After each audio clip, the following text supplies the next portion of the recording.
जादू के जो साइंस हैं, पहली चीज काला जादू बहुत मुश्किल है, बहुत ही मुश्किल है। बड़ी मुश्किल से होता है, आसान चीज नहीं है।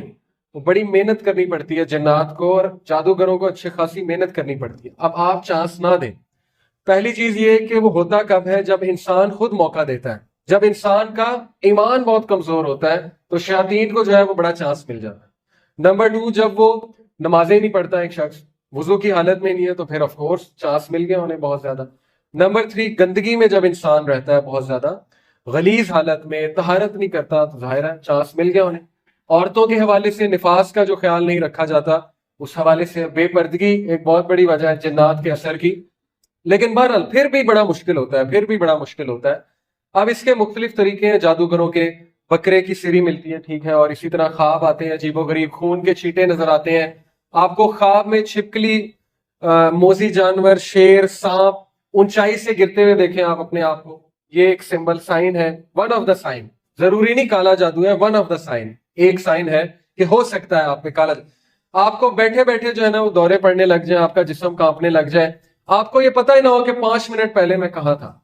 आपको 10 मिनट पहले का नहीं पता, 5 मिनट पहले का नहीं पता, ये भी काला जादू का साइन होता है। चीजें भूलना, जरूरत से ज्यादा चीजें भूलना, और आपकी परफॉर्मेंस डाउन जाए बहुत ज्यादा, और आप बैठे बैठे चिड़चिड़े हो जाएं, लड़ाई करें, और हर बंदे को खाने को दौड़े, और आपका दिल ही ना करे, लोगों में बैठने का दिल ही ना करे आपका, और आपको जो है वो बदबू आए पखाने जैसी बैठे बैठे, और आपको ख्वाब में भी पखाना आए जरूरत से ज्यादा। ये सारे साइंस हैं ब्लैक मैजिक के। लेकिन इन सारे साइंस का कंबाइन होना जरूरी है। जरूरी नहीं एक ख्वाब आया तो काला जादू ही है, क्योंकि ख्वाब तो हजारों आते हैं। मुझे इतने ख्वाब आते हैं, लेकिन अल्लाह का शुक्र है मैंने कभी यकीन नहीं किया कि मुझ में काला जादू।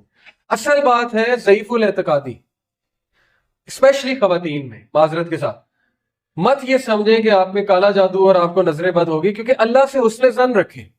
अल्लाह सुब्हानहू व तआला ने आपको हिफाजत के लिए पूरा निजाम दिया, और अल्लाह ताला आपकी हिफाजत कर रहे हैं। आप अल्लाह से जन ये रखें कि अल्लाह ताला नहीं ऐसे होने देंगे। एक औरत रसूलुल्लाह सल्लल्लाहु अलैहि वसल्लम के पास आई और उसने कहा कि अल्लाह के नबी सल्लल्लाहु अलैहि वसल्लम, मुझे मिर्गी का दौरा पड़ता है, तो उससे मैं बरहना हो जाती हूँ।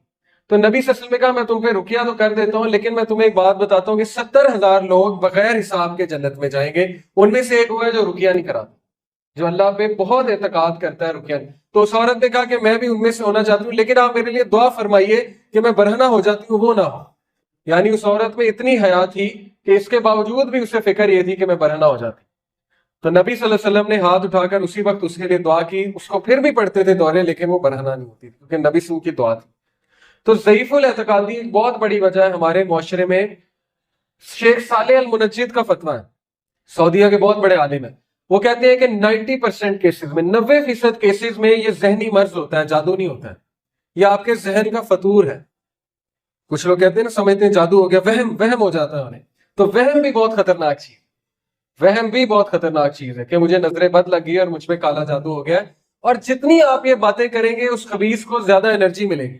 वो तो ज्यादा खुश होगा शैतान कि देखो मुझसे डर रहा है, मैंने एक ख्वाब क्या दिखाया, मुझसे डरने लग गया है। इसलिए अल्लाह सुब्हानहू व तआला कुरान मजीद में कहते हैं कि शैतान की जो चाल है वो मकड़ी के जाले से भी कमजोर है ना यार। इसलिए उससे डरने की कोई जरूरत नहीं है। आप बस वुजू में रहें, अपनी हिफाजत करें, अपनी जहनी नशो नुमा करें, अपने आप को जहनी तौर पे मजबूत करें। लेकिन अगर आपको लगता है आप पे कुछ है असर, तो फिर आप अच्छे राकी के पास जाएं, इनऑथेंटिक नहीं, अच्छे राकी के पास जाएं, उससे डिस्कस करें, जाए उसे सही से बताएं कि मुझ पे ये साइन है। और फिर वो सूरह फातिहा आप पे पढ़ता है और आप कांपने लग जाए, आपकी हालत गैर हो जाए, आप हिलने लग जाए, हाँ तो फिर है कि आप पे जादू है या आपका जिन हाजिर हो जाएगा। लेकिन अदरवाइज ये इतनी आसान चीज नहीं है। ठीक है, तो घबराने की कोई जरूरत नहीं है, वहम करने की कोई जरूरत नहीं है, क्योंकि वहम का कोई इलाज नहीं है। अल्लाह ताला पे आप यकीन करें, भरोसा रखें कि अल्लाह ताला आपकी हिफाजत करेंगे इंशाल्लाह, और इन चीजों से आपको प्रोटेक्ट करेंगे। तो इब्ने कय्यम के पास एक शख्स आया, बड़ी खूबसूरत बात है, ये तलवार देख के मुझे याद आई। उसने कहा कि मैं आउज़ बिल्लाह भी पढ़ता हूं, मैं अस्कार भी करता हूं, लेकिन फिर भी शैतान हावी होता है, फिर भी शैतान हमले करता है, तो मैं क्या करूं। तो उन्होंने कहा कि अगर मैं एक छोटे से बच्चे को तलवार दे दूं, तो वो बच्चा तलवार से कितना नुकसान पहुंचा लेगा, क्या करेगा, शायद एक आधे को भी ना मार सके। उन्होंने कहा अब यही तलवार मैं एक रेसलर को दे दूं, एक पहलवान को दे दूं, वो क्या करेगा, तुम सोच सकते हो।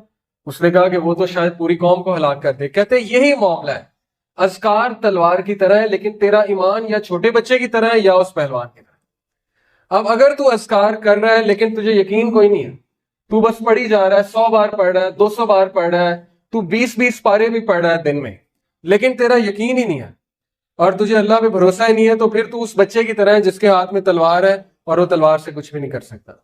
लेकिन अगर तेरा यकीन पुख्ता है, अगर तेरा ये ईमान है कि औज़ बिल्लाह पढ़ूंगा वाकई ही अल्लाह की पनाह में आऊंगा, तो फिर तू देख के तू वो पहलवान बन जाएगा जिसके हाथ में वो तलवार है। तो ये चीज भी बड़ी जरूरी है। अस्कार करते हुए फुल तवज्जो के साथ किया करें, कुरान पढ़ते हुए तवज्जो के साथ, फिर फायदा होगा। अदरवाइज वो फिर एक रस्म बन जाएगी।